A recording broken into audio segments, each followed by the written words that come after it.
The parents of a 1-year-old girl who was killed by her babysitter say they will never recover from the pain of losing their child. Aaliyah Ashlyn Chand died in January 2015 after suffering skull fractures and brain bleeding injuries, which the Crown says 21-year-old Shayal Upashna Sami inflicted in a moment of frustration. Sami, who had only moved from Fiji to Christchurch a few months before the incident, claimed the baby fell off a couch, but last month a jury found her guilty of manslaughter. Our Christchurch reporter Maya Burry was in court as she was sentenced to 5 years in prison today.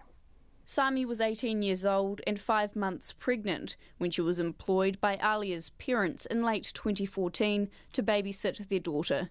On January 6, 2015, Aaliyah was dropped off at Sami's flat in Linwood as normal, but sometime during the evening she suffered skull fractures, eye and brain bleeding, and bruising on the ears and cheeks. In a victim impact statement, Aaliyah's mother, Anjani Lata, described the grief, anger and heartbreak that the family continues to feel over losing their baby girl. She left home one morning happy and content, and she never came back home. We lost our beautiful daughter Aaliyah. No parent should ever have to experience watching their child pass away and then have to bury them. The effects of this will never be over for us. Shayal Sami claimed that Aaliyah fell from the couch in a tragic accident, but several medical experts who gave evidence during the trial said her injuries were not compatible with that kind of fall.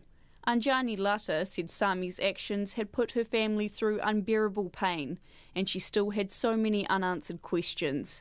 She described her daughter as a beautiful and happy child who always had a smile on her face. We haven't been able to move on, and the trial made us have to relive the nightmare all over again.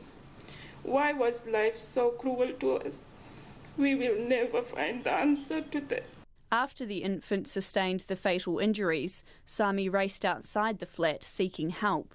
The baby was then rushed to hospital and put on life support, but she never regained consciousness. Aaliyah's cousin, Kriti Kumar, told the court she hoped one day Sami would be able to tell them exactly what she did to the infant. We will pray and wait for that day which may bring more closure to our lives. I hope you do realize that your actions have shattered the lives of 2 families, one being your own. In her sentencing remarks, Justice Dunningham said Aaliyah's parents were loving and devoted, and she didn't think they could have done anything more to protect their daughter. She said it was not known what prompted Sami to injure Aaliyah or how her injuries were caused. We do know that Aaliyah was a little unsettled, having been with her family for a period of time over the Christmas break, and she was reported by you to be off her food. Whether it was that factor that led you to be frustrated with Aaliyah and lose your temper, we will never know. When sentencing Sami, Justice Dunningham said she took into account the defencelessness of the victim and the breach of trust that had occurred, but she also accepted the offending was out of character. I also accept that at the time of this offending you were only 18, you were 5 months pregnant and in an isolated and foreign environment. I consider these factors significantly mitigate your culpability, and I must be conscious of them when sentencing you. Sami cried after the 5-year sentence was handed down. She will be deported to Fiji once she is released from jail.